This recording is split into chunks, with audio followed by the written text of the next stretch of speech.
Hello, everyone. Sample paper, model paper for board exam, CBSE board exam 2025. Previous questions, question number 1 to 22. Previous video में हमने आपको करा दिए हैं। 23 से आज सॉल्व करेंगे हम। All students, let's see.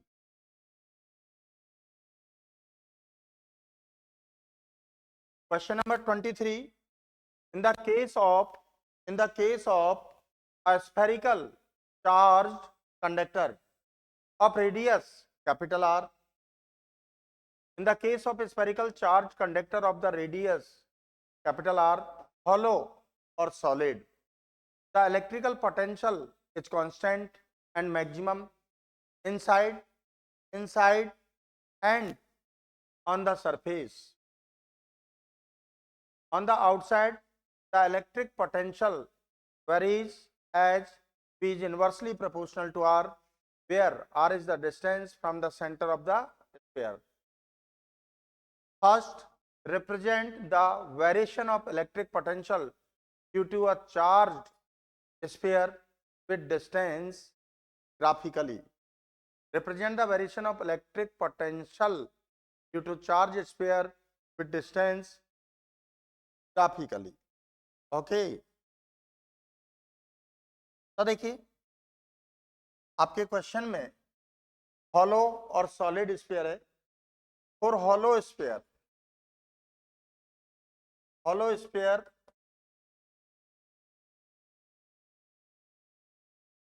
Electric potential outside the sphere implies that V is inversely proportional to R when steady point lies outside the sphere. That's clear. V is equal to KQ upon R. This result constant and maximum when steady point lies on the surface. That's clear. You know that inside the hollow conductor net EFI is 0, means potential remains same or constant and its numerical value is equal to the potential on surface. यही conditions आपका solid sphere के लिए होंगे भाई conducting sphere है, hollow और solid कोई भी स्फीयर हो, इनसाइड EFI 0 होगा तो इनसाइड पोटेंशियल कांस्टेंट होगा, उसका वैल्यू कितना होगा, उतना ही होगा जितना रिजल्ट आपके सरफेस पर है। Let's see. Electrostatic potential due to hollow and solid sphere, charged sphere, when steady point outside the sphere, V is equal to KQ upon R, implies that V is inversely proportional to R. On the surface, V is equal to KQ upon R, constant and maximum. Inside, EFI 0, so potential remains same or constant. Draw a graph between potential and distance from the center of a sphere, means variation of electrostatic potential with distance from the center of hollow or solid sphere. Let's see. Potential on y-axis, vertical dotted line represent the surface of solid sphere, capital R, outside the sphere. तो देखिए on the surface KQ upon R, this result constant and maximum outside the sphere inversely proportional to R, we get hyperbolic curve, inside constant, this value is equal to on the surface constant, लेकिन हम surface वाले result को ही maximum कहेंगे। Why? V is inversely proportional to R, R increase होगा potential decrease होगा, R decrease होगा potential increase होगा, तो इंक्रीजिंग फैक्टर कहां तक है, सरफेस तक, उसके बाद तो इंक्रीज होना बंद हो गया ना, तो सरफेस वाले रिजल्ट को ही हम मैक्सिमम कहेंगे। That's clear. Second point, how does the electric field intensity due to a charge sphere vary with distance small r from the centre in the above case. अब आपको variation of EFI with distance from the center of sphere, above sphere, hollow and solid. तो उसके लिए देखिए आप बेटा, EFI E equal to KQ upon R square. Why is that? Inversely proportional to R square when steady point outside the sphere. E equal to KQ upon capital R square. This result constant and maximum when steady point on the surface. E equal to 0 when inside the sphere. For hollow and solid both spheres के लिए यही condition होगी। तो graph plot करें भाई इसका। EFI dotted vertical line represent the surface of a sphere, capital R, outside the sphere. On the surface, KQ upon capital R square, this result constant and maximum. Outside the sphere, inversely proportional to R square, we get hyperbolic curve. Dotted vertical line and y-axis, this region inside portion of a sphere, EFI is 0. That's clear. आप इस तरह से भी plot कर सकते हैं। देखिए conducting sphere है, you know that given charge on conducting sphere uniformly distributed on the surface of sphere. Vertical lines represent the surface of sphere. Center, radius outside the sphere,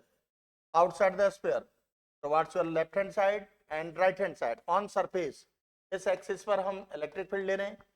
on surface KQ अपन capital R square, constant and maximum. तो left side में भी बेटा यही result होगा, KQ upon R square. Outside hyperbolic is inversely proportional to R square, hyperbolic is inversely proportional to R square.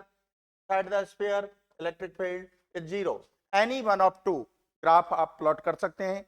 Okay अब देखिए बेटा इसका थर्ड पार्ट देखिए, represent the variation of electric field intensity due to a charged sphere. Represent the variation of electric field intensity due to a charged sphere with distance graphically. How does the electric field intensity due to a charged sphere vary with distance r from the center in above case? Okay, represent the variation of electric field intensity due to a charged sphere with distance graphically. तो second part के लिए देखिए मैंने आपको ये AC में explain कर दिया है, यहां देख सकते हैं। Outside the sphere R increase होगा आपका तो इलेक्ट्रिक फील्ड डिक्रीज होगा। ऑन सरफेस कांस्टेंट होगा, inside the sphere electric field is 0। तो second part and third part दोनों इसी में इंक्लूड हो गए। That's clear. Next question, let's see क्या बात नहीं। Compare the de Broglie wavelength associated with the electron in the third orbit to the circumference of the orbit.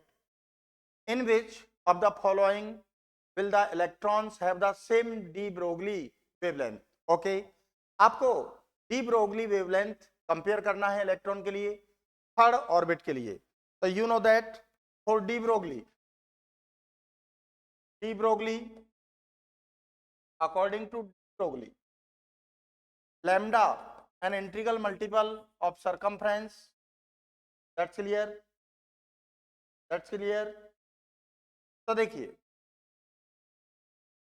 you know that R is directly proportional to n square upon z, means R equal to 0.529 n square z angstrom from Bohr's theory. तो wavelength of क्या कह रहा है, compare the de Broglie wavelength associated with the electron in the third orbit to the circumference of the orbit. So for third orbit n equal to 3 implies that lambda equal to 3 pi r. That's clear. Okay, okay okay बेटा। अब देखिए, in which the following will the electrons have the same de Broglie wavelength, third orbit of helium atom, of helium atom, fourth orbit,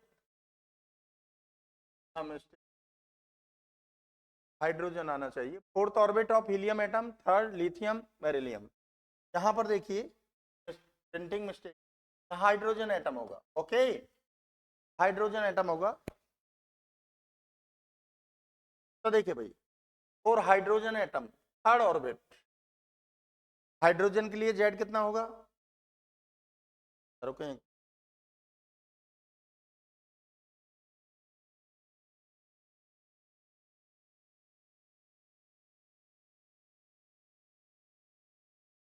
हाँ बेटा देखिए यहाँ थोड़ी सी mistake हो गई है।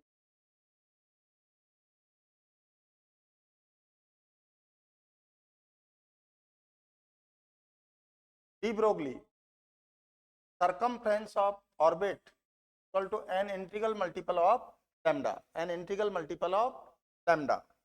So for third orbit n is equal to 3, so 2 pi r is equal to 3 lambda, so lambda is equal to 2 pi r upon 3. That's clear. अब देखिए बेटा, r from Bohr's theory 0.529 n square upon z, so lambda equal to 2 pi r upon n, so 2 pi upon n 0.529 n square upon z in angstrom. That's clear. So lambda is equal to 2 pi n 0.529 upon z angstrom. तो first देखिए, for hydrogen atom, hydrogen के लिए z equal to 1 and third orbit 6 pi 2.529 angstrom. Question number third. Second, fourth orbit of helium, fourth orbit, तो helium के लिए n equal to 4, 8 pi 0.529 and atomic number of helium, sorry atomic number of helium क्या होगा बेटा, 2, क्या हो गया,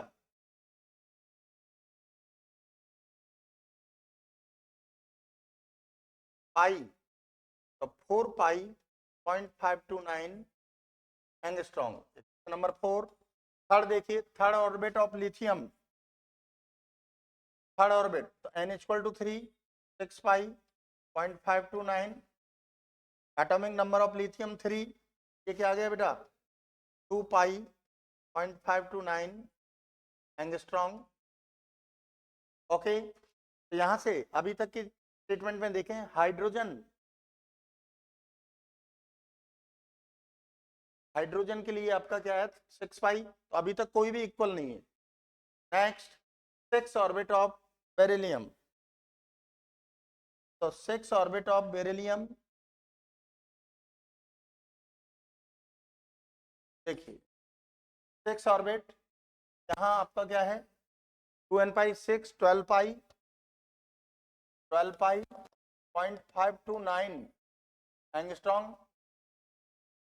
beryllium के लिए एटॉमिक नंबर क्या हो गया 4, तो 3 पाई 0.529 एंगस्ट्रॉम। नंबर 6, नंबर 6, एक बार दोबारा चेक करते हैं इसको, शायद कहीं कुछ, देखिए r equal to lambda equal to 2 pi r upon n, 2 pi upon n, r का वैल्यू हमने रखा 0.529 n square upon z angstrom, n से स्क्वायर कैंसिल होगा, 2 pi n 0.529 z upon n angstrom upon z। For hydrogen atom, third orbit of hydrogen atom, तो यहाँ third रखेंगे हम 3, तो ये 6 पाई हाइड्रोजन के लिए 1 हो गया।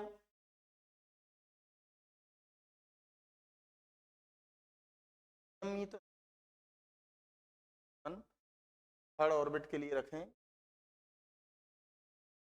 सॉरी ये हमने जो मेरे को लगा था कि ये शायद है, हीलियम ही होना चाहिए, अभी आपके इक्वल होगा, हीलियम ही है। तो फर्स्ट में यहाँ करेक्शन करें अपन, तो हीलियम के लिए बात करें तो देखिए 3 ऑर्बिट, थर्ड ऑर्बिट 6 पाई, यहाँ डिवाइडेड बाय क्या होगा 2, डिवाइडेड बाय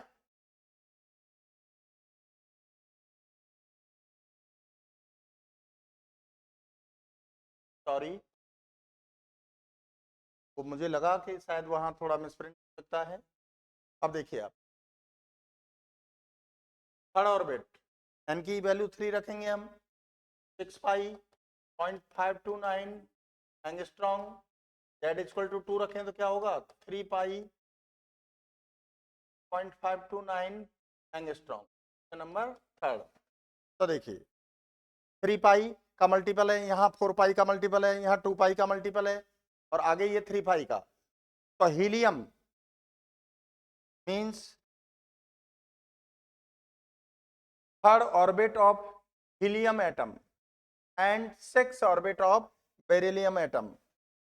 तो third orbit of helium and 6 orbit of beryllium, इन दोनों का वेवलेंथ 3 पाई 0.529 एंगस्ट्रॉन्ग आ जाएगा। That's clear? ओके बेटा, तो वहां वो करेक्शन नहीं था, हीलियम ही है, लेकिन यहाँ स्मॉल एच लिखा हुआ था तो मुझे लगा कि शायद प्रिंटिंग मिस्टेक हो सकती है। तो देखिए आप third orbit of helium atom and 6 orbit of beryllium atom से associated de Broglie wavelength are equal to each other. That's clear? Next देखिए बेटा,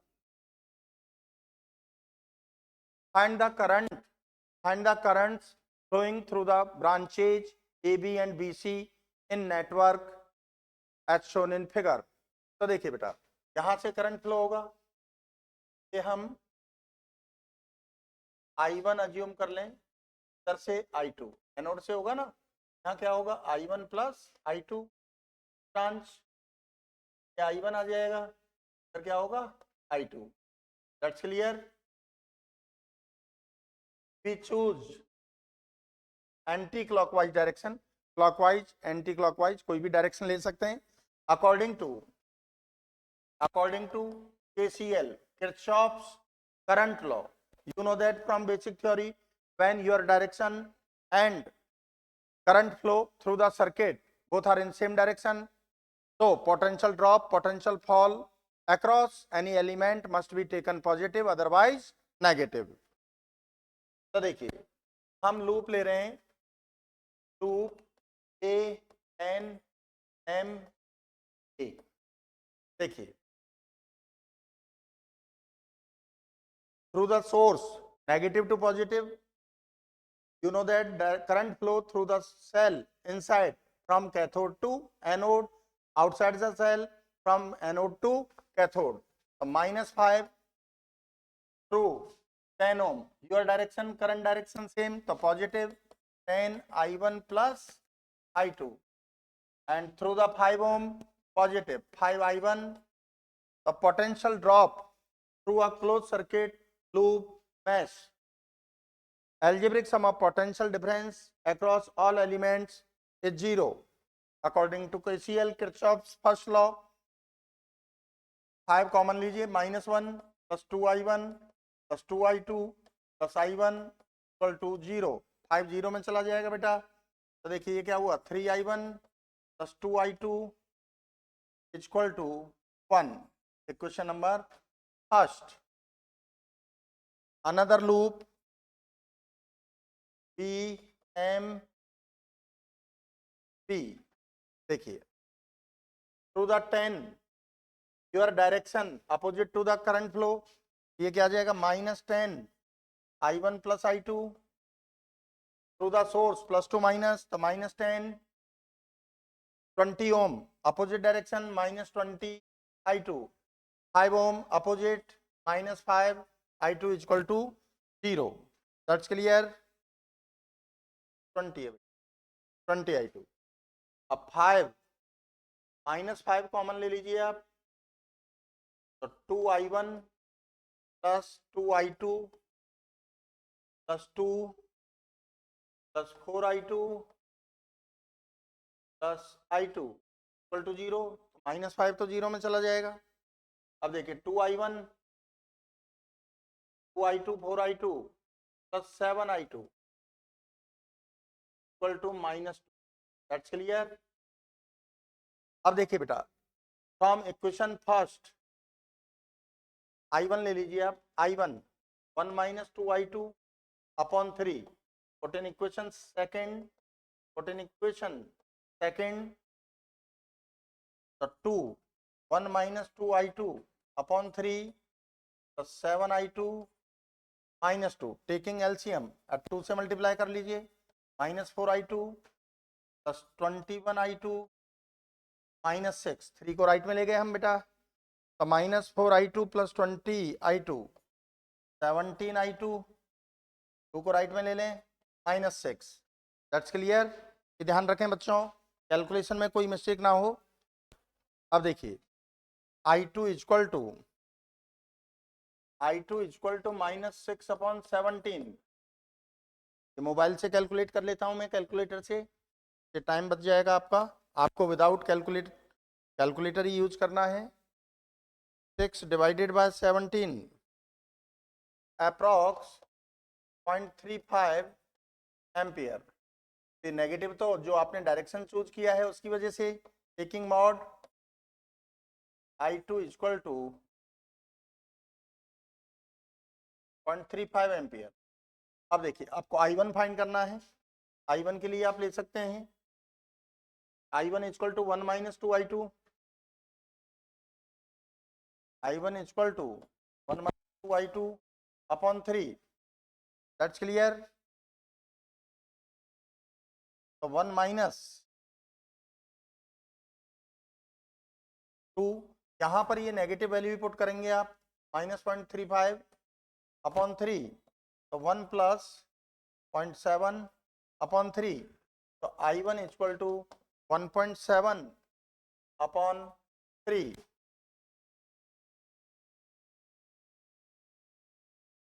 1.7 डिवाइडेड बाय 3, तो 0.56 एम्पियर।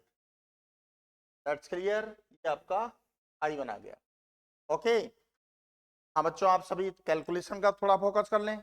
उसमें वैसे तो हमने पूरा फोकस ध्यान रखा है, लेकिन कैलकुलेशन वाइज कोई मिस्टेक हो सकती है, लेकिन कॉन्सेप्ट वाइज ऐसे ही चलेगा। That's clear. नेक्स्ट देखिए बेटा, a circular ring of diameter 0.2 meter is placed in uniform magnetic field. The radius of circular ring diameter 0.2 है तो 0.1 meter, magnetic field 0.4 Tesla. The ring is rotate about its diameter at a frequency 60 hertz. First point, if the ring has 50 turns,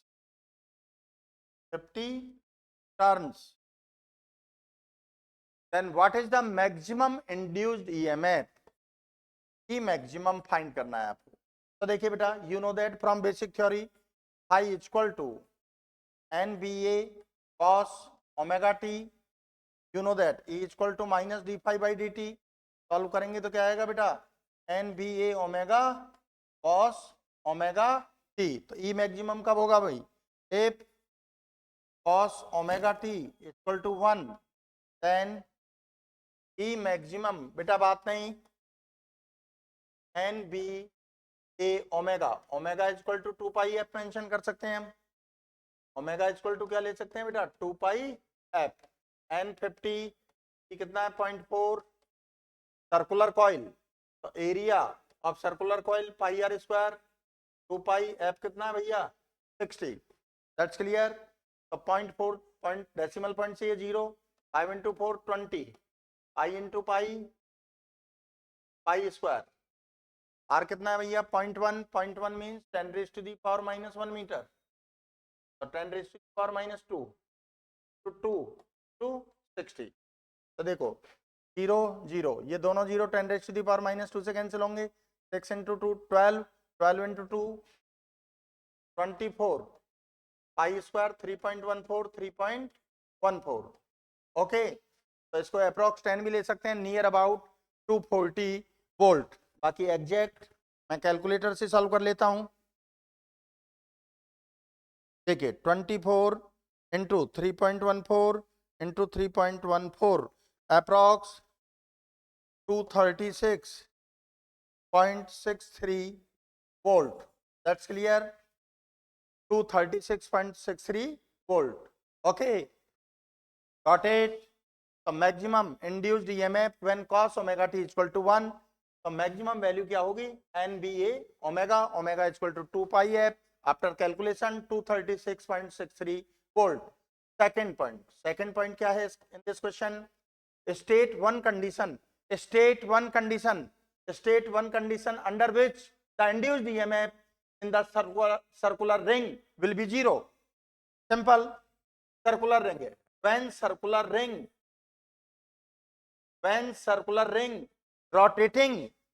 rotating about its axis, in this condition no change in magnetic flux associated with circular coil means that induced EMF will be zero. Second option, when circular ring in translatory motion means linear motion in uniform electric field, in this condition no change in magnetic flux associated with circular coil or circular ring means that induced EMF will be zero. That's clear? Next question Saloni ji, let's see. Why does a pure semiconductor behave like an insulator at 0 Kelvin? You know that pure semiconductor means intrinsic semiconductor. You know that from basic theory. Intrinsic semiconductors, pure germanium or silicon, behave as an intrinsic semiconductor, but actually it is not possible.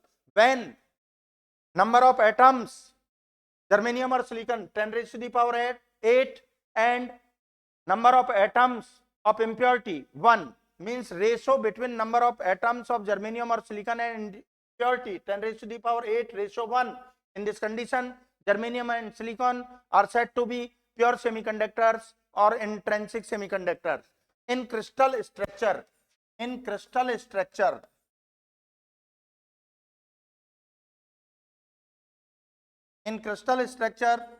like germanium,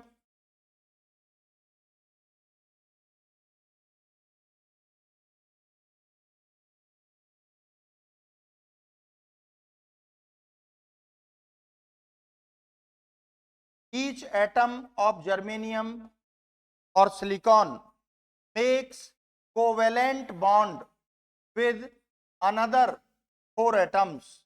Another 4 atoms.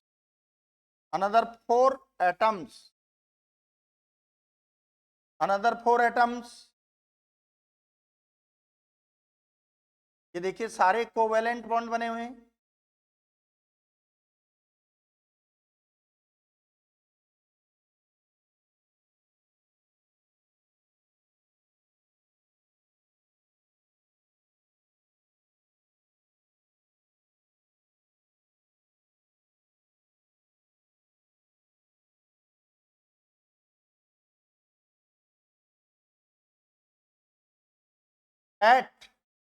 At 0 Kelvin absolute temperature, each atom of germanium or silicon makes covalent bond with another 4 atoms in crystal structure, means that in this condition no carrier charges in form of electrons and holes. 0 Kelvin temperature पर intrinsic semiconductor में कोई भी carrier charge available नहीं होता है। Carrier charges in form of electron and holes, carrier charges available नहीं है। सारे कोवेलेंट बॉन्ड अपने स्ट्रक्चर में मौजूद हैं, कोई भी फ्री इलेक्ट्रॉन नहीं है, होल्स नहीं है। तो eight 0 Kelvin means absolute temperature, intrinsic semiconductors are behave as pure insulators or non-conductors. Second part में देखिए बेटा, categories each of the following junction diode as either forward biased or reverse biased. Give reason for each answer. You know that from basic theory, when p part connected to positive terminal of source is called forward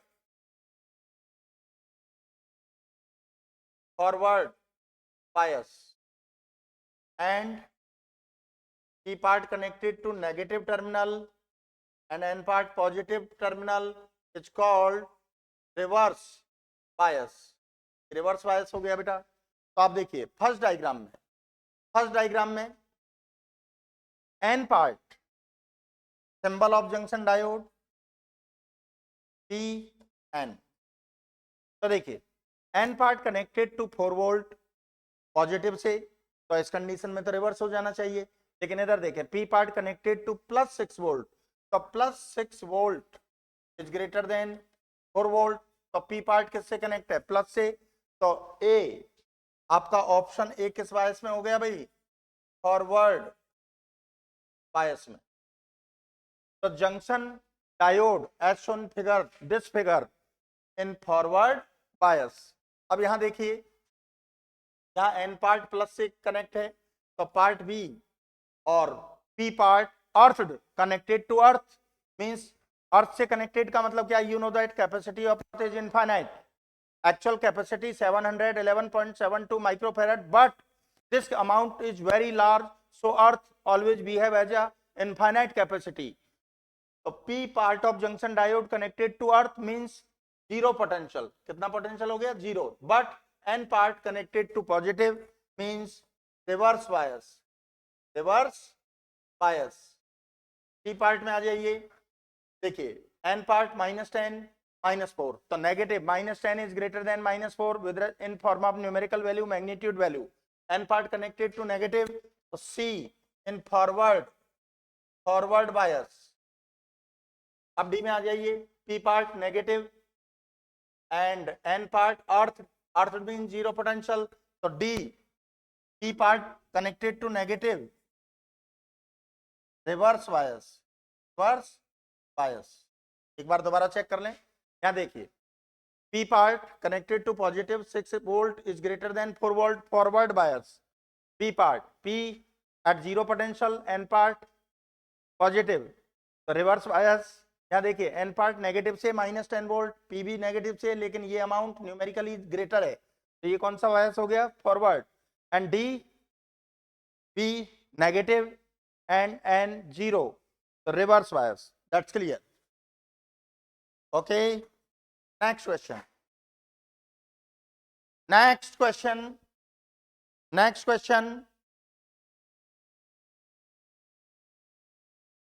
A bulb is connected through a capacitor in AC circuit, as in the circuit A. The bulb in the circuit glows when the frequency of the input AC voltage omega. Circuit B, ये circuit A है आपका, ये circuit B है. Constructed by including an inductor. Okay, यहाँ inductor भी connect कर दिया है. Keeping all other component the same as in circuit A. बाकी कंपोनेंट सेम है ए के accordingly. The bulb continuous to glow when the frequency of input AC voltage omega. अब ये कंडीशंस के बने, तो देखिए ए के लिए देखें आप, ओनली सी है, तो एक्स सी इक्वल टू 1/ओमेगा C 1/2 pi F C. Circuit B की बात करें आप, तो बी के लिए देखिए एल भी कनेक्ट कर दिया. ओके, तो एक्सएल क्या होता है? Omega N 2 pi F L, X C 1/ओमेगा सी 2 पाई एफ सी.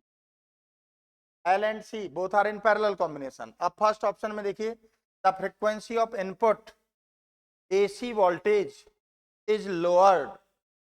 फ्रीक्वेंसी को लोअर्ड मींस फ्रीक्वेंसी को डिक्रीज किया जाता है. ओके, तो फ्रीक्वेंसी को डिक्रीज करेंगे तो एक्सी इंक्रीज होगा. फ्रीक्वेंसी को आप डिक्रीज करेंगे तो एक्सी क्या होगा? इंक्रीज होगा. तो बल्ब आपका क्या होगा? डिमर. फर्स्ट चॉइस में सर्किट ए का बल्ब क्या होगा? डिमर ए के लिए. क्या होगा, डिमर। ग्लो कम करेगा, डिम जलेगा, डिमर होगा, उसको हम क्या कहेंगे, डिमर। अब बी की बात करिए,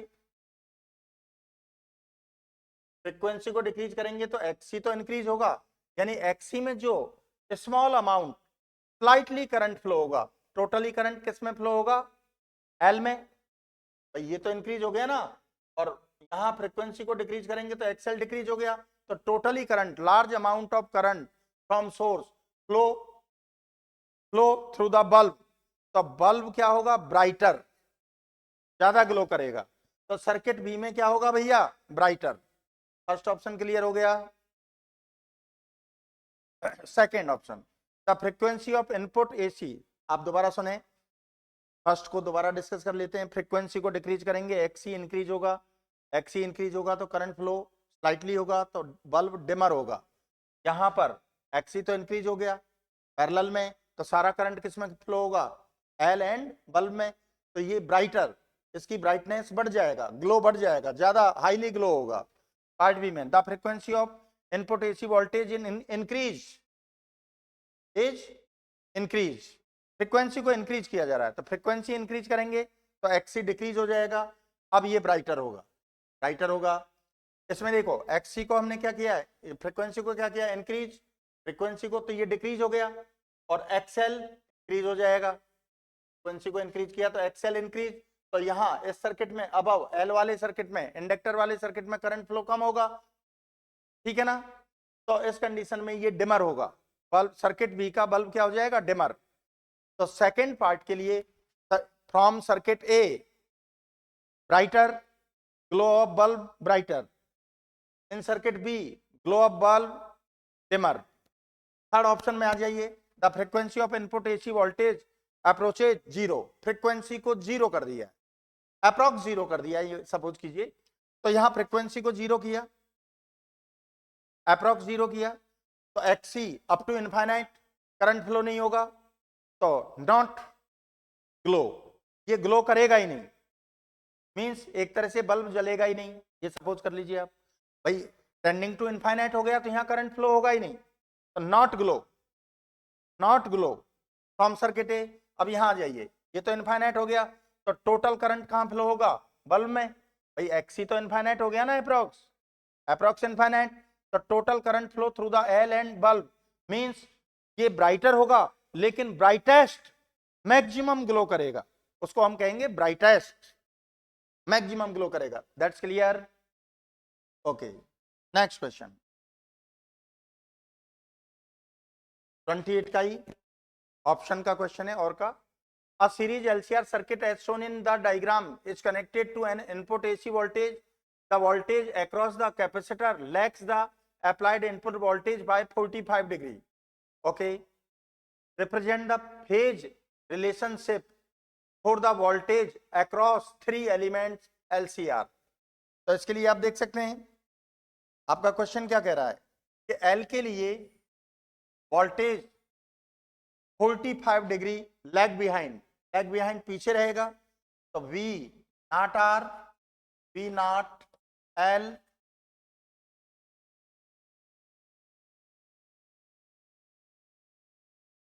a series LCR circuit as shown in the diagram is connected to an input AC voltage, the voltage across the capacitor, capacitor कह रहा है, सॉरी कैपेसिटर के लिए बेटा, तो ये आपका इधर क्या आ जाएगा, V naught C potential approx the capacitor, that's clear.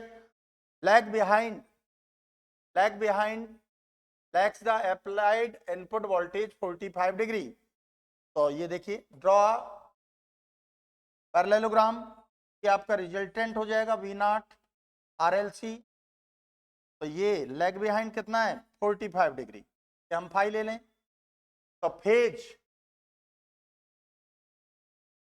कितना हो जाएगा -45 degree, -5/4, that's clear, that's clear. Determine the phase angle phi in the given circuit, phase angle phi the given circuit, you know that. अब phase angle आपको find करना है, तो उसके लिए देखिए आप ये अज्यूम कर सकते हैं फेजर डायग्राम हम ड्रॉ करें, ये आपका क्या हो गया, naught R, I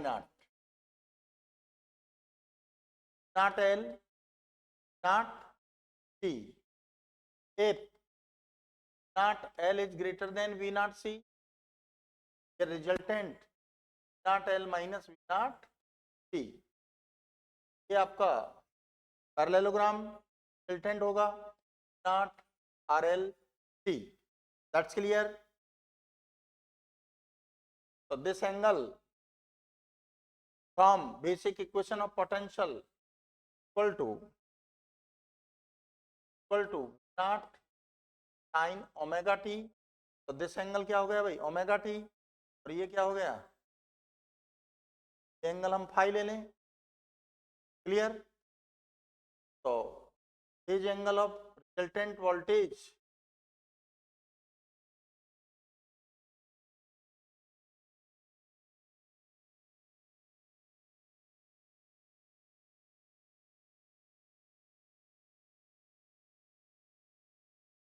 angle of current omega T minus I.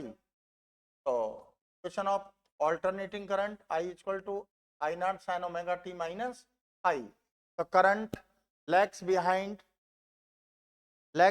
by phase angle phi from alternating voltage और applied voltage. ये किसके इक्वल होता है बेटा, अप्लाइड वोल्टेज के. That's clear. यहां से आप इसको कैलकुलेट कर सकते हैं. ओके अब देखिए next, determine the value of inductor L. Determine the value of inductor L. आप देख सकते हैं 10 phi equal to XL minus XC upon R, 10 minus five by 4 XL minus XC upon R. ये 10 माइनस फाइव बाई 4 क्या होगा बेटा, -1. XL minus XC equal to minus R. तो XL equal to XC minus R. XC आपका क्या होगा, 1 upon omega C minus R, omega 2 pi F C minus R. अब values put कीजिए. देखिए आर आपका कितना है 100 ओम, सी कितना है 1 microfarad, and frequency omega 3 radian. Omega दे रखा है बेटा, तो इसको 2 पाई एफ में कन्वर्ट करने की जरूरत ही नहीं है, आपको डायरेक्ट ओमेगा दे रखा है. ओमेगा सी, एक्सएल क्या होगा omega L, 1 upon omega C minus R. L equal to 1 upon omega square C R upon omega. Omega कितना है आपका 300, omega square 300 into 300, t 1 microfarad, तो 10 raise to power minus 6. R, R आपको given है 100 omega 300. That's clear. Okay तो देखिए बेटा 40 -2 litre में ये 100 अपॉन 9, 0 कैंसिल हो गए, 1/3.3. अब 9 से डिवाइड करें हम, 11 इंटू 9 99, 1 1 1 11.1.33. यहाँ से सब्ट्रैक्ट करें, देखो 11 में से 3 सब्ट्रैक्ट करेंगे कितना हुआ 8 7 10.78 हेनरी. L इक्वल टू 10.78 हेनरी. That's clear. ओके तो देखिए बेटा ये हमने फेज रिलेशन के लिए वेक्टर डायग्राम, फेजर डायग्राम, यहाँ से आप फेज एंगल फाइंड कर सकते हैं, और ये L का वैल्यू हमने फाइंड कर लिया है. That's clear. इसी तरह से आप उसको कैलकुलेट कर लेंगे. Next, French Louis Victor de Broglie in 1924 put forward the bold hypothesis that moving particles of matter should display wave-like properties under suitable conditions. He reasoned the nature was symmetrical and that the two basic physical entities, matter and energy, must have symmetrical character if radiation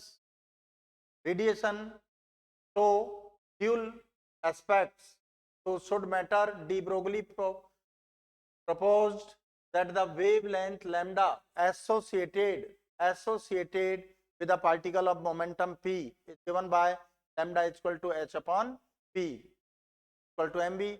From this equation, lambda is smaller for a heavier particle or more energetic particle, large v. So de Broglie wavelength f an electron accelerated by a potential difference v can be calculated by lambda is equal to 12.27 upon root v. तो वैसे यहाँ थोड़ा correction होना चाहिए, 12.27 upon root v. Okay. Which of the following is not an electromagnetic wave? You know that from basic theory. X-ray, radio wave, ultraviolet, all are electromagnetic wave. Matter waves means de Broglie waves. So matter waves, not electromagnetic waves. 29 का first part है, इस question के कई सारे part हैं. Second part में देखिए, the temperature at which average de Broglie wavelength of helium atom becomes 0.5 nanometer. So you know that lambda is equal to h upon square root from de Broglie theory, E is equal to 3 by 2 kT by 2 kT. So twice of m 3 by 2 kT, to cancel, h is equal to 3m kT. That's clear. तो आपको temperature find करना है, squaring both side, तो h square upon 3m के lambda. तो t देखिए, h Planck's constant 6.62 into 10 raised to the power minus 34 whole square. 3m mass of helium. Helium क्या होता है बेटा?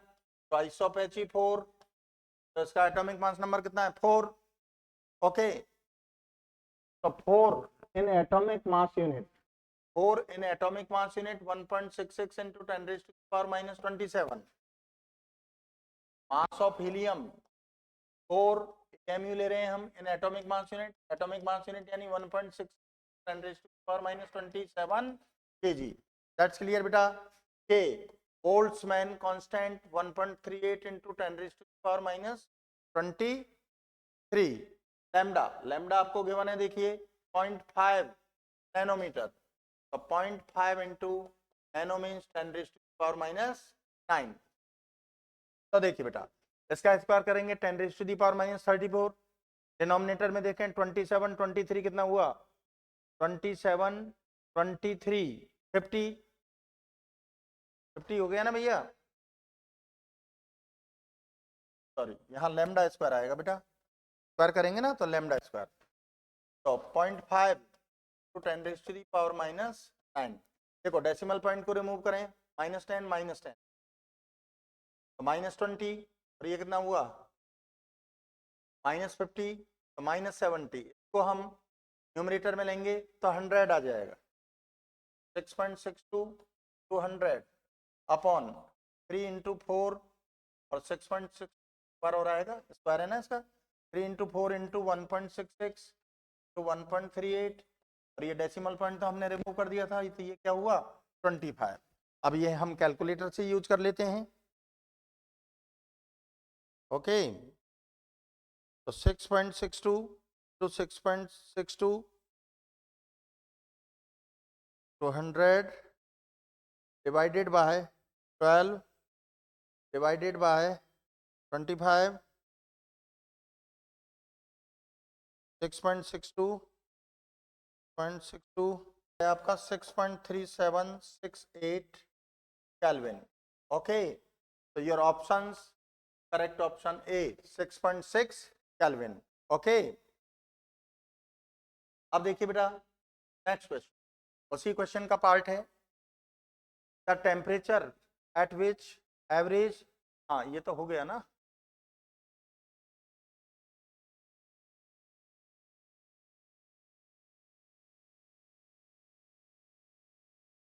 एटम, हाँ ये तो हो गया थर्ड पार्ट. तो थर्ड पार्ट तो हो गया बेटा, ये मतलब यही पार्ट था ना, सेकंड वो रिपीट हो गया है। अब इसमें और में आ जाइए, और ऑप्शन में जो है, a photon of wavelength lambda less than threshold wavelength lambda naught is incident on a metal surface of work function W naught, the de Broglie wavelength of the ejected electrons of mass. तो de Broglie wavelength find करना है.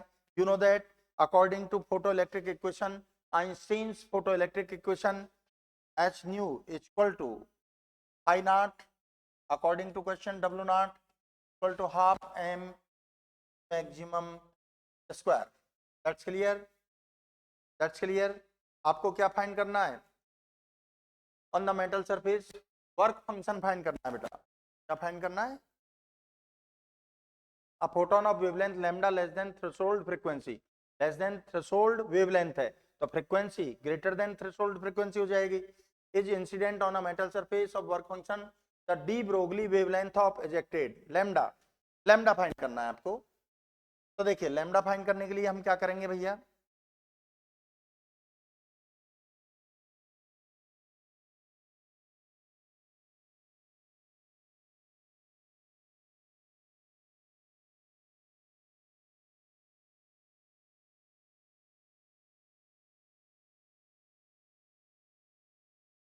a photon of wavelength lambda less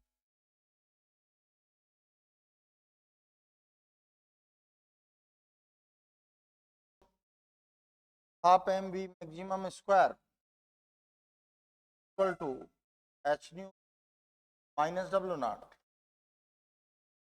अब देखिए lambda equal to H upon M V की form of kinetic energy twice of M E equal to H square upon 2m lambda square, 2m lambda square. Okay,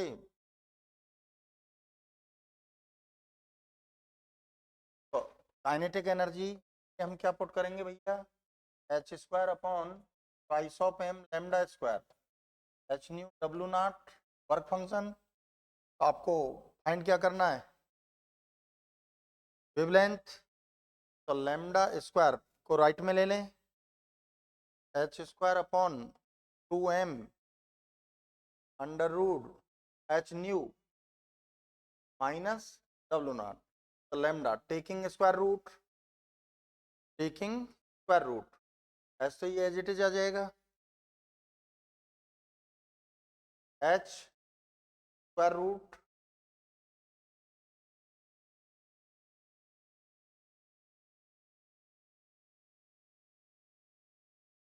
okay square root 2m H की value हम c by lambda रख दें minus work function. अब option choose करिए, lambda equal to H upon, तो देखिए H upon में D and C हैं आपके, एच अपॉन ये रूट में आ गया. Your correct option C, your correct option. That's clear, that's clear.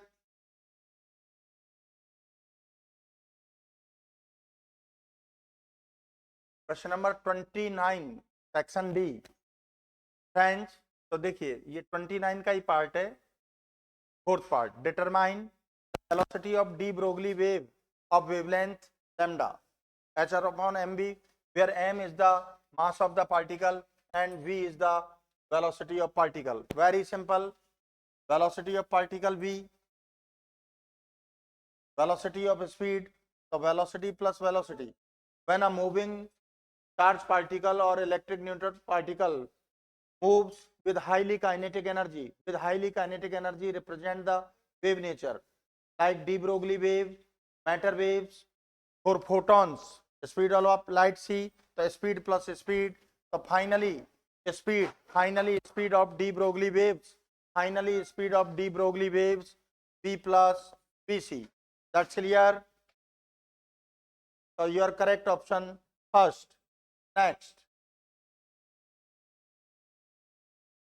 read the following paragraph and answer the questions that follows. Optical fiber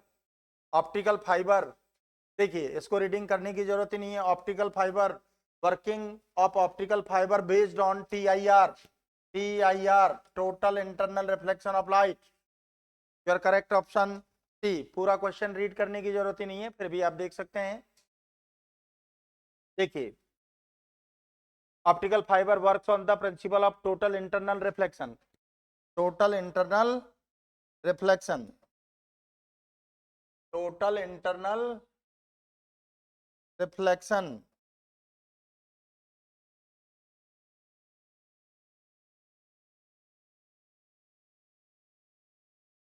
total internal reflection ये paragraph में given है आपको। Your correct option. अब second में आ जाइए। For long distance transmission, for long distance transmission. अब देखिए आगे देखिए इसमें, long straight wire without any band, without any bands at all. This advantage be very tedious that the optical cable are designed such that they bend all the light rays inwards using TIR, total internal reflection of light. Light rays traveled continuously, bouncing off the optical fiber walls, transmitting। तो ये आप पूरा statement पढ़ सकते हैं। For long distance, for long distance transmission, इसके लिए देखिए single mode fibre is use, multi mode fibre is use, both single mode and multi mode, any one of single mode और multi mode may be used. तो अब इसमें देखिए step index fibre, it consist of a core surrounding by the cladding which has single uniform index of refraction. Graded index fiber, the refractive index of the optical fiber decreases as the radial distance from the fiber axis। तो your correct answer, answer A option आना चाहिए, है ना। Next, optical fibre made by, basic theory में हम बताते हैं optical fibre made by high quality glass like quartz, तो ग्लास एंड प्लास्टिक। देखो कॉपर क्या होता है, कंडक्टर्स, सेमीकंडक्टर यहाँ के बने, सुपर कंडक्टर, तो ये कोई भी नहीं होगा। आपका करेक्ट आंसर क्या होगा, सी। नेक्स्ट,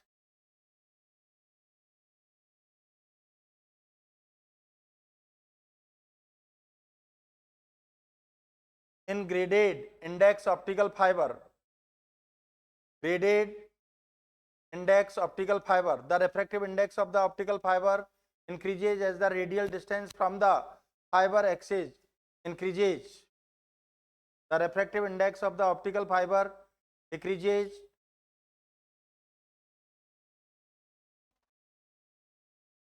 देखो light signal through optical fibre में degrade due to refraction. Fourth part, the graded index optical fibre, the refractive index of the optical fiber decreases as the radial distance from the fiber axis increases। तो देखिए refractive index of, you know that optical fiber made by cladding and core, तो according to जब distance आपका increase होगा तो आपका क्या है, index of optical fiber क्या होगा, decrease। your correct option B। Light signals through optical fiber may degrade due to, light signals through optical fiber by may, optical fiber may degrade due to refraction, refraction and reflection। तो देखिए जो degrades होते हैं ये due to scattering and absorption, due to scattering and absorption. That's clear.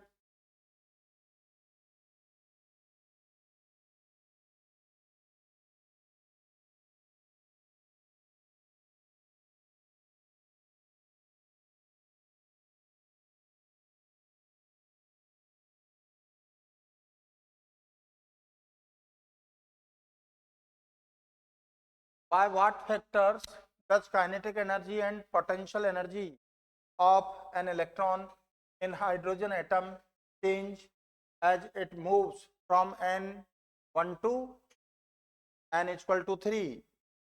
By what factor does kinetic energy and potential energy of an electron in hydrogen atom change? तो देखिए n 1 to n equal to 3. You know that kinetic energy 13.6 upon n square electron volt. तो आप n equal to 1 पर find कर लीजिए and n equal to 3 पर find कर लीजिए. You know that potential energy minus 27.2 n square electron volt. Okay, previous question में भी मैंने आपको बता रखा है. देखिए kinetic energy K ZE square upon 2r, potential energy minus K ZE square upon r, total energy kinetic plus potential minus K ZE square upon 2r. That's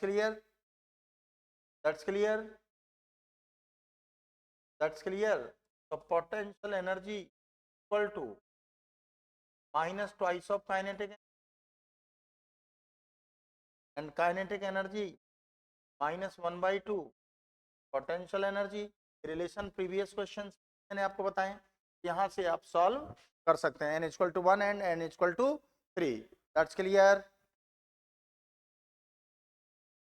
next, a glass container contains hydrogen atom with all its atom their ground state.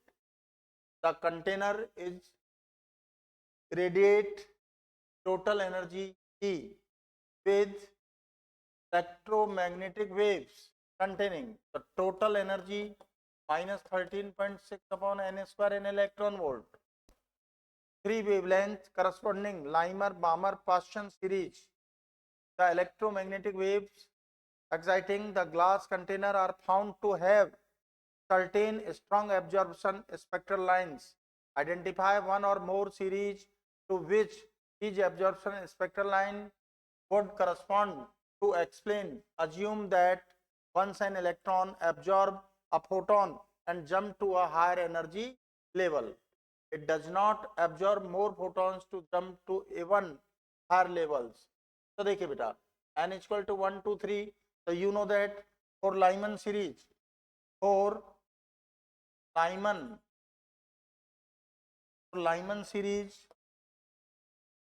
you know that from basic theory n1 equal to 1 and n2 equal to 2 3 4 up to infinite. That's clear. For Balmer series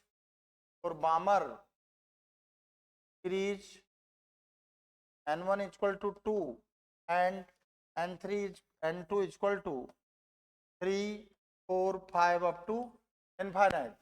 Okay, for Paschen series n1 equal to 3 n2 equal to 4 5 6. तो देखिए for Lyman n2 equal to 2, तो first line of Lyman series n2 equal to 3, second line of Lyman series infinite, तो last line हो जाएगी इसके लिए.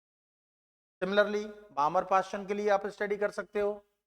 तो you know that 1 upon lambda r equal to 1 upon n1 square minus 1 upon n2 square. तो यहां से आप सारा कैलकुलेट कर सकते हो. Okay, next, an electron is in its orbit undergoes transitions across the energy level either by absorbing or emitting the photons. Okay, a given hydrogen atom is in third excited state.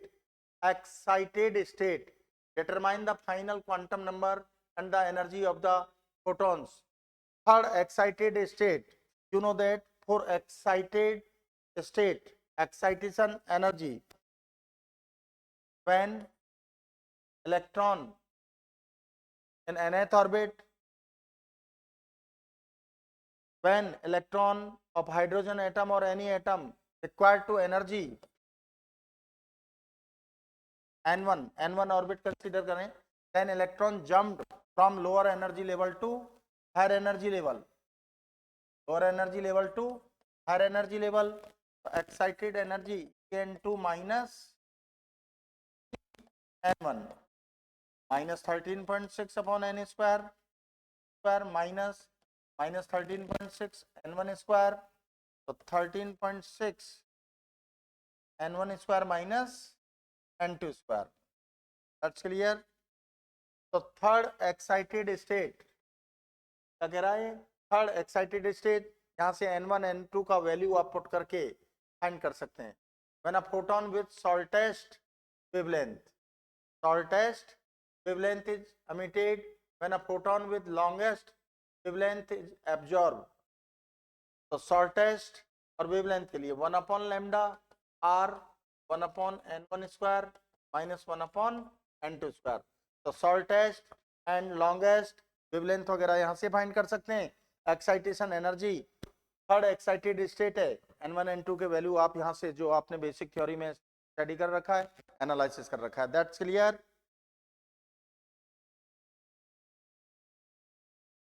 ring experiment, draw the trajectory traced by alpha particles, the Coulomb field of target nucleus, and explain how this lead to estimate the size of nucleus. According to Rutherford alpha particle scattering experiment. तो देखिए ये atom है, ये आपने nucleus ले लिया. तो when alpha particles incident on any atom, almost alpha particles. तो देखिए बेटा, according to Rutherford alpha particle scattering experiment, when alpha particles from radioactive substance incident on any atom, almost particles directly passage means undeflected from its original path, initial path. Some alpha particles deflect different angles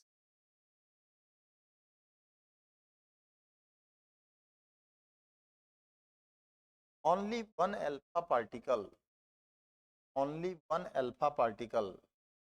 turns back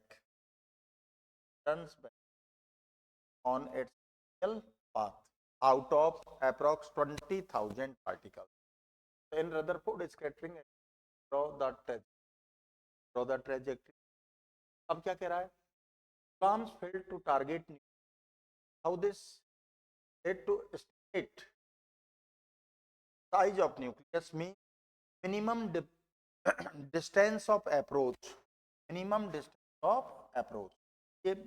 distance of approach आपने आपका alpha particle exact इससे तो collide करेगा नहीं, minimum distance of approach से return हो जाएगा, because alpha particle has positive nature. Yes, positive alpha particle experience an electrostatic repulsive force. तो मिनिमम डिस्टेंस ऑफ अप्रोच हम आर नॉट कंसीडर. तो in this condition its kinetic energy alpha particle convert in potential energy Q1 Q2 upon R square. K Q1 Q2 upon R square. Nucleus ZXA, so Q1 charge of nucleus, ZE charge of alpha particle 2, because twice of H alpha particle, the charge on alpha particle twice of E हो गया. तो half mv square equal to 1 upon pi epsilon naught, sorry, R square Q2 upon R. तो देखा K equal to 1 upon 4 pi epsilon naught 1 ZE twice of E upon 4 pi आपने में R naught from distance of approach हमने लिया बेटा R naught. तो R naught is equal to twice of ZE square upon 4 pi epsilon naught half m square, denominator में आ जाएगा इधर तो यहाँ से हम साइज और रेडियस का मेजरमेंट कर सकते हैं आफ्टर कैलकुलेशन। का बेसिक होता है बेटा, ठीक है। इसी को आगे आप सॉल्व कर लेंगे। That's clear, that's clear, okay. Next, what is the thermal neutron? Thermal neutron, a neutron is excited due to heat energy called thermal neutron. Thermal neutron, thermal neutron has 10 raised to the power minus 2 electron volt energy at approx 290 Kelvin temperature. 290 Kelvin temperature. That's clear? Okay. ये question number 31 के ही part चल रहे हैं भैया, समझ में आ गया ना ये? Okay, got it. अब देखिए हो गया उसी का सेकंड पार्ट ये। Third point, estimate the ratio of de Broglie wavelength associated from that on 1s2 and alpha particle twice of h4 de Broglie wavelength when they are accelerated from rest through the same accelerating potential same आपका no depth lambda equal to h upon twice of m, excitation energy equal to qv, potential है बेटा यहाँ तो twice of m। तो देखिए potential same है, h constant हो गया तो lambda is inversely proportional root of the lambda neutron ratio alpha. Mass of neutron twice of mass of proton, charge on neutron equal to proton, mass of alpha particle 4 times of mass of proton and charge 2 times of proton. तो देखिए 1/√2 क्या हो गया बेटा, 1/√2 1/√2 1/√2 का, okay. तो 1:1/2 1:1/2। आप इसको चाहें तो इस तरह से भी सॉल्व कर सकते हैं। देखिए आपको समझ प्रॉब्लम आ रही है तो लैम्डा डी का अल्फा इनवर्सली प्रोपोर्शनल तो m alpha 2 alpha upon 4 mp 2 cube mp। तो दैट्स क्लियर। इस तरह से भी सॉल्व कर सकते हैं, इस तरह से भी सॉल्व कर सकते हैं। यहाँ 2 से मल्टीप्लाई कर दीजिए आप, तो दैट्स क्लियर। और इस तरह से भी सॉल्व कर सकते हैं, दैट्स क्लियर।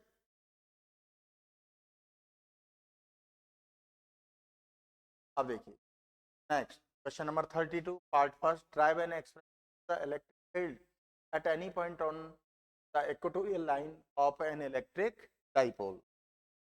बोले देखिए, know that electric dipole consists equal and opposite charges and they are separated by very small distance. Equatorial line steady point P at perpendicular distance from axial line, तो OP is equatorial line। तो देखिए बेटा Fi at point P negative charge 1, know that electric lines inwards at negative charge 1 is equal to KQ, negative sign of charge emerge in the direction, okay, belongs to PA vector E2 to positive charge, that electric lines outwards from positive charge is equal to Q upon square belongs to by use of triangle OAP and OBP, by use of Pythagoras theorem, A equal to under root R square plus A square is equal to 1 upon AP square, the root हट जाएगा भैया, 1 and both having same magnitude, and different direction. For their resultant, we obtained rectangular components by similar triangles theta. तो देखिए corresponding angle theta. This component cos theta, cos theta, and sin theta, 1 sin theta, 1 sin theta, e2 sin theta, both have and opposite direction, so they are cancel out each other. That's clear. Net EFI e1 cos theta plus 2 cos of theta, so twice of e1 cos of theta. That's clear.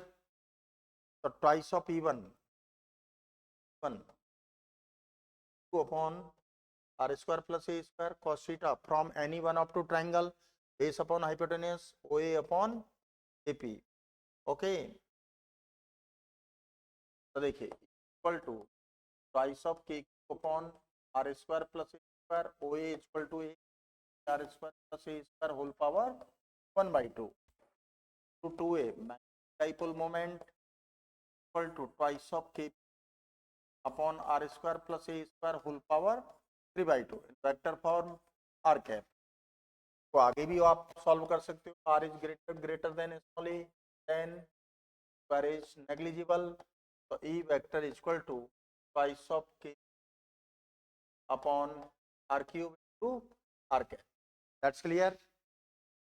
अब देखिए r vector r cap को आप remove करें, so that p self vector quantity सभी mention कर सकते हैं, लेकिन यहाँ आपको एनालिसिस करना होगा. डायरेक्शन ऑफ नेट EFI देखिए, direction of net EFI, direction of net EFI from positive charge to negative charge, and direction of electric dipole moment from negative to positive. So direction of net EFI and electric dipole moment both are in opposite direction. अब opposite direction में equal करने के लिए minus apply करना होगा, और ये product में तो ब्रैकेट लगा के इस तरह से भी कर सकते हैं. That's clear. अब देखिए two identical point charges Q each are kept 2 meter apart the air. A third point charge capital Q of unknown magnitude and sign is unknown magnitude. Magnitude भी unknown है, sign भी unknown है. It's placed on the line joining charge such that the system remains equilibrium. Equilibrium when resultant force will be 0, and the positive and negative, positive और negative nature जो भी nature है उसके लिए. देखिए आपका क्वेश्चन क्या है. Q and Q are separated by distance 2 meter apart. Another charge capital, ये हमने x क्या हो जाएगा बेटा 2 minus x. अभी हम इसको पॉजिटिव ही अज्यूम करते हैं. That's clear. तो देखिए EFI सिस्टम इन इक्विलिब्रियम, तो फोर्स से फोर्स ये F1 F2, तो बाय तो principle of superposition F1 plus F2 equal to 0. तो F1 equal to minus F2. आपको फाइंड क्या करना है, x is a distance, always positive never negative. ये नेगेटिव साइन प्रॉब्लम करेगा, तो रिमूव करने के लिए mod both side F1 equal to F2. That's clear. F1 की बात करें हम, k small q capital Q upon x square, F2 small q upon 2 minus x whole square. ये कैंसिल हो गया बेटा, तो 2 minus x square equal to x square, taking square root both side plus minus x, positive sign minus x equal to x, तो 2x, x equal to 1 metre, 1 metre, taking negative sign minus x cancel हो जाएगा. It is not possible, not possible. Your correct answer x equal to 1 metre. अब इस nature की बात कर ले. अगर ये चार्ज पॉजिटिव है, सॉरी, अगर ये पॉजिटिव, तो यहां हम करें, सपोज कीजिए this positive repel F1, positive इसको रिपेल करेगा F2. So both are same direction, not equilibrium. Two quantities, physical quantities, vector quantities are in same direction. Resultant is equal to the algebraic sum of quantities. Resultant force never zero, कभी zero नहीं होगा, equilibrium, तो इसका positive sign possible नहीं है. Okay. अगर हम negative की बात करें तो देखिए, अट्रैक्ट इधर, आप इसको इधर अट्रैक्ट करेगा, अट्रैक्ट करेगा, F1 F2 दोनों अपोजिट डायरेक्शन में, तो इक्विलिब्रियम के लिए रिजल्टेंट फोर्स जीरो हो सकता है. भाई जीरो के लिए रिजल्टेंट क्वांटिटी जो है उसके लिए डायरेक्शन का अपोजिट होना जरूरी है, डायरेक्शन का अपोजिट होना जरूरी है. तो फिर आपका करेक्ट आंसर क्या होगा? Nature of charge, nature of charge, nature of charge,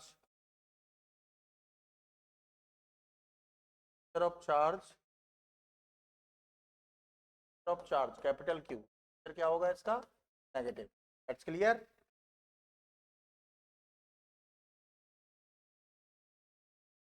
next question. Describe an expression for the torque acting on two electric dipole with it when it is held in a uniform electric field. Identify the orientation of dipole in the electric field in attained a stable equilibrium. तो देखिए, stable equilibrium के लिए तो torque zero होना चाहिए. तो पहले हम इसकी बात करें,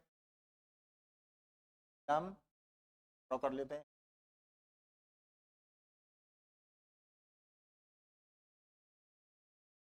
minus T plus Q plus Q minus, okay, angle 180 sorry 120. तो देखिए बेटा, you know that direction of electric dipole movement from negative charge to positive charge. तो डाइपोल ए बी के लिए देखिए आपका वन हो गया. Okay. Drive the expression for the torque acting on electric dipole when a uniform electric. Identify the orientation of the dipole in the electric field in it attains a stable. Okay. अब next के लिए देखिए, from C to D आपका P2 है, another information है नहीं, तो ये आइडेंटिकल डाइपोल ही हो सकते हैं. P1 equal to P2, they have same magnitude. Okay. तो net electric dipole moment according to triangle law और पैरेललोग्राम लॉ भी कर सकते हैं, कंपोनेंट से भी कर सकते हैं, किस तरह से कर सकते हैं आप, जैसे आप चाहें. ओके. तो P equal to net 1 square plus पाइस of 1 P cos of 120, cos 120 होगा भैया माइनस बाई टू माइनस में. आप देख सकते 1 स्क्वायर माइनस 1 एप इक्वल टू P क्या होगा? Square plus square minus square. क्या आ गया? कंपोनेंट से बात करें, देखिए ये है, तो फर्स्ट कंपोनेंट मिडिल में से जाएगा इनका. That's clear. क्या होगा? 1 cos 6 2 cos 6, परपेंडिकुलर डायरेक्शन में इधर आ जाएगा sin 6 1 sin 6, आउट हो जाएंगे, ये दोनों ऐड हो जाएंगे. इस तरह से फाइंड कर सकते हैं. That's clear. अब देखिए, two small identical electric dipole, वही कंडीशन है, उसी का पार्ट है. Find the dipole moment of arrangement and magnitude and direction of the net torque. तो पार्ट ई तो हमने फाइंड कर दिया है.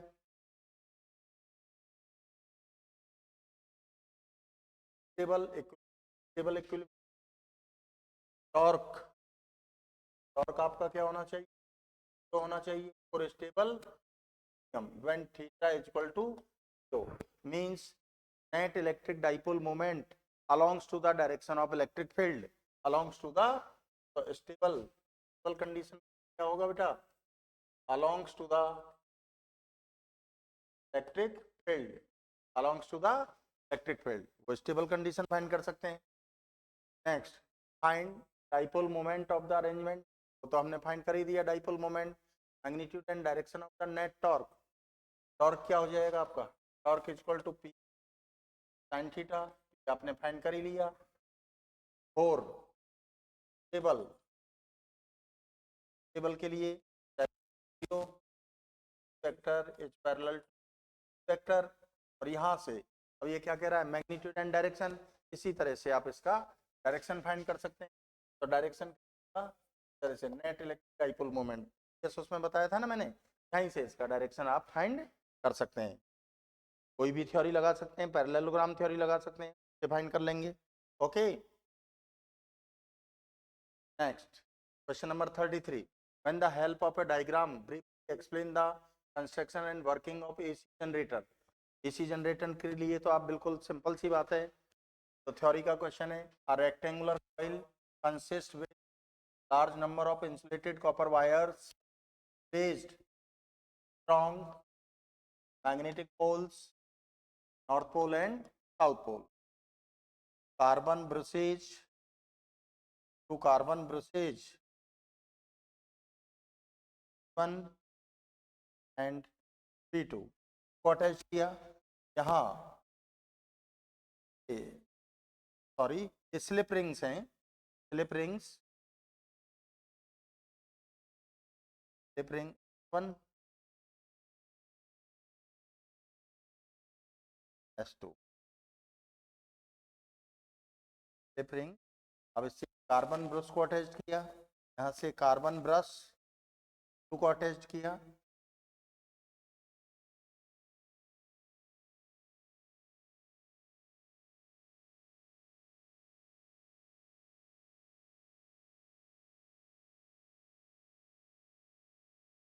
अब ये लोड रेजिस्टेंस अप्लाई कर देंगे, आउटपुट सिग्नल लेंगे, ये load resistance it rotating about its a device which is used to convert mechanical energy into electric energy in form of alternating current is called AC generator. A rectangular coil consists of large number of turns of insulated copper wires placed in strong magnetic poles. 2 slip rings S1 S2 are attached at ends of rectangular coil. 2 carbon brushes B1 and B2 attached at slip rings. A load resistance connected between B1 and B2 where we obtained output signal or AC signal or AC current. Coil is rotating about its rotational axis. It's rotating about its rotational axis with angular velocity due to external agency. So due to rotational motion, change in magnetic flux associated with coil, we get induced EMF and induced current across load resistance. After each half cycle, direction of induced EMF and direction of alternating current are continuously changed, means that induced EMF and induced current obtained across load resistance and it is alternating signals because half cycle direction change होगा. Direction change कैसे होगा, इस time पर आप देखिए as it is condition में हम देखें current flow through the load resistance ये है suppose.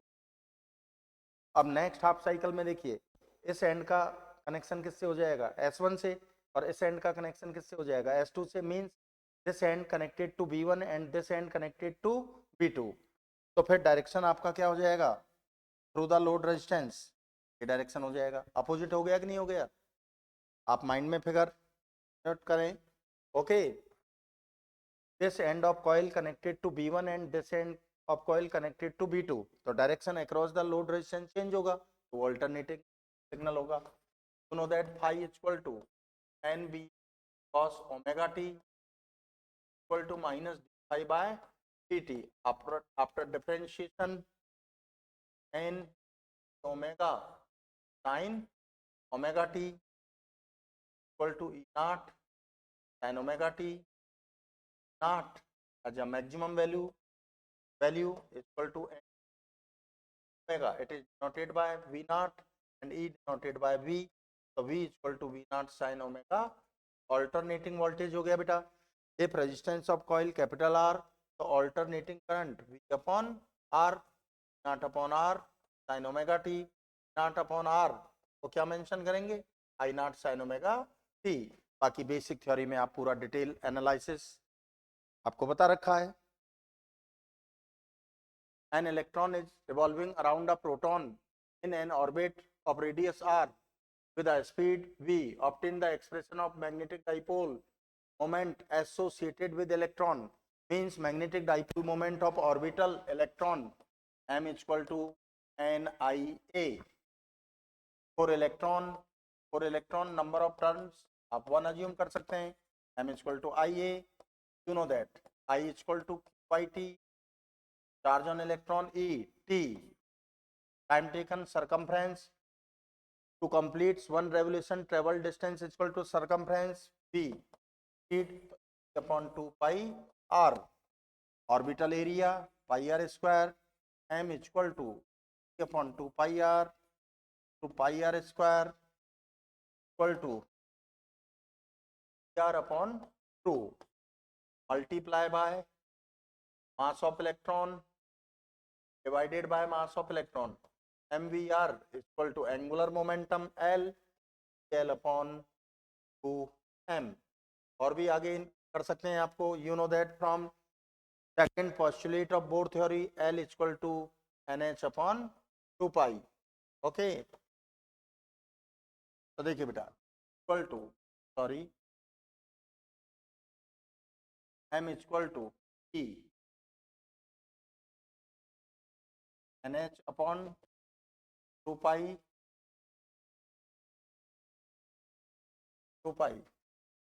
according to second postulate upon 2m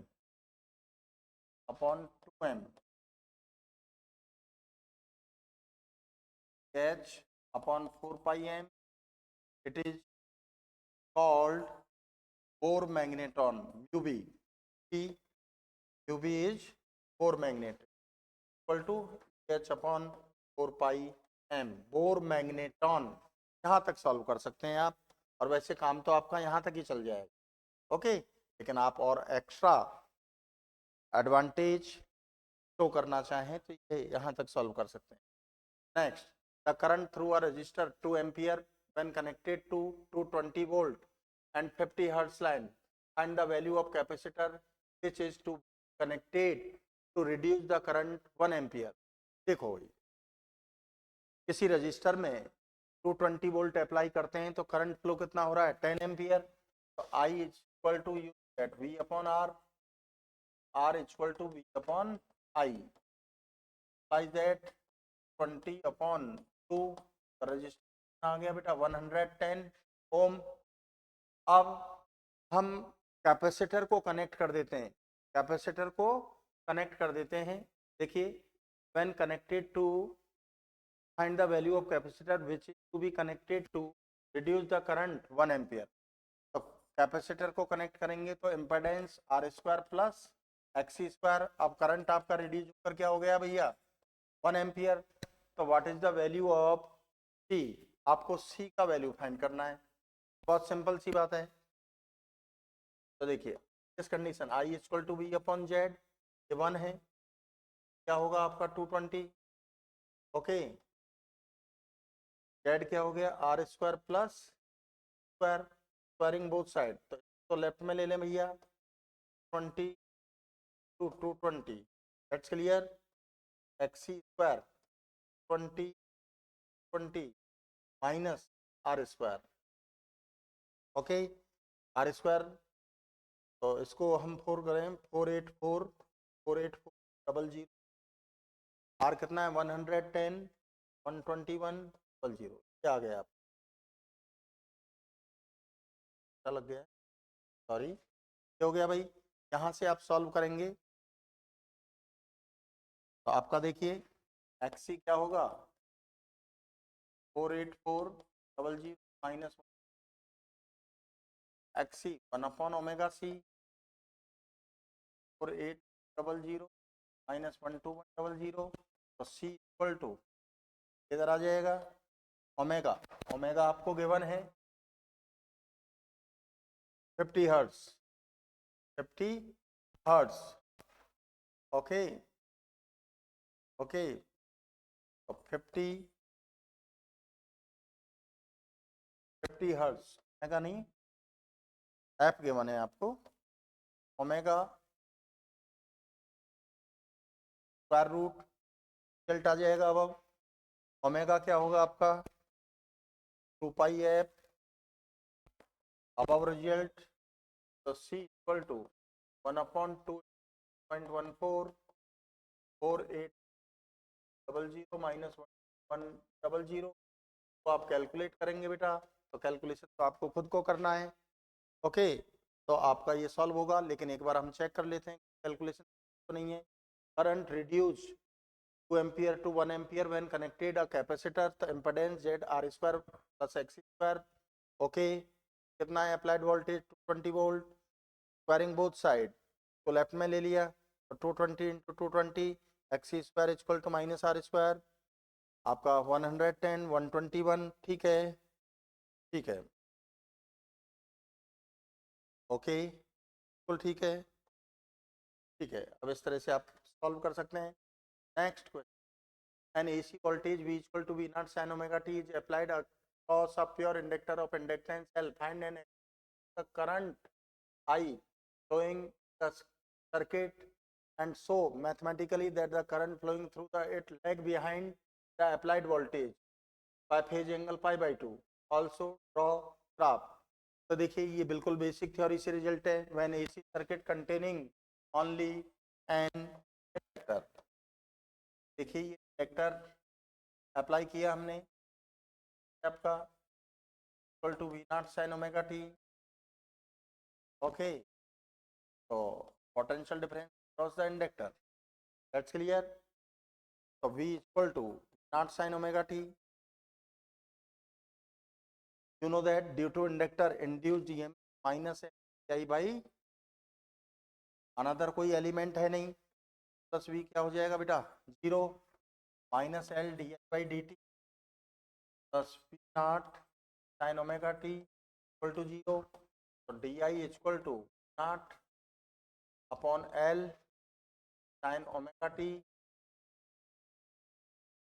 both side I equal to V not L of sin minus cos omega t upon omega, I equal to not upon omega L cos sin 90 minus theta minus theta, that means omega t negative sign अंदर ले लीजिए, not upon L sin omega t minus pi by 2, I equal to not upon XL, क्या हो जाएगा बेटा I not t minus pi by 2, of alternance of only inductor alternating current lags behind by phase angle pi by 2 from applied alternating voltage, where XL equal to omega L inductive reactance आप देख सकते हैं vector diagram I not, आपका क्या होगा V not L current हो गया, that's clear.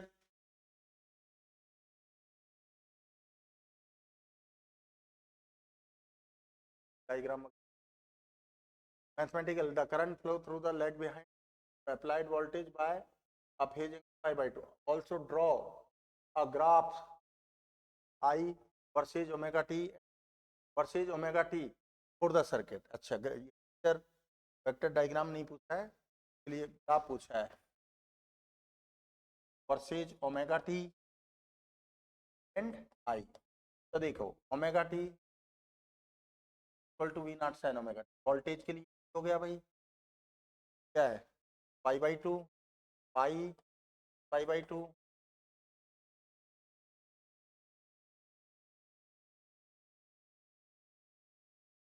Pi pi pi by two and so on. अब करंट के लिए current pi by two angle हाँ जीरो पुट करेंगे तो sine minus pi by to, तो नेगेटिव में मैक्सिमम वैल्यू होगा, सर कहीं होगा, इस तरह से मूव करंट के लिए इसका साइनोसोडियल कर्व आ गया। ओके, आप देख सकते हैं इस तरह से आपको मैथमेटिकली सॉल्व करना है, ग्राफ प्लॉट करना है। Okay, this paper completed, this sample paper complete है। मैंने आपको पूरा एक्सप्लेन करने की कोशिश की है, बाकी फिर आप अपनी बेसिक थ्योरी को भी अप्लाई करें। एक शॉर्ट टाइम ड्यूरेशन में सॉल्व करना होता है, लॉन्ग डिटेल में आप बाकी अपनी थ्योरी से करें। बाकी तो मैंने सारा ओवरऑल बताया है, कई क्वेश्चंस में मैंने कैलकुलेशन वगैरह को छोड़ दिया है, मिस कर किया है, वो आप खुद करें। Okay, thank you.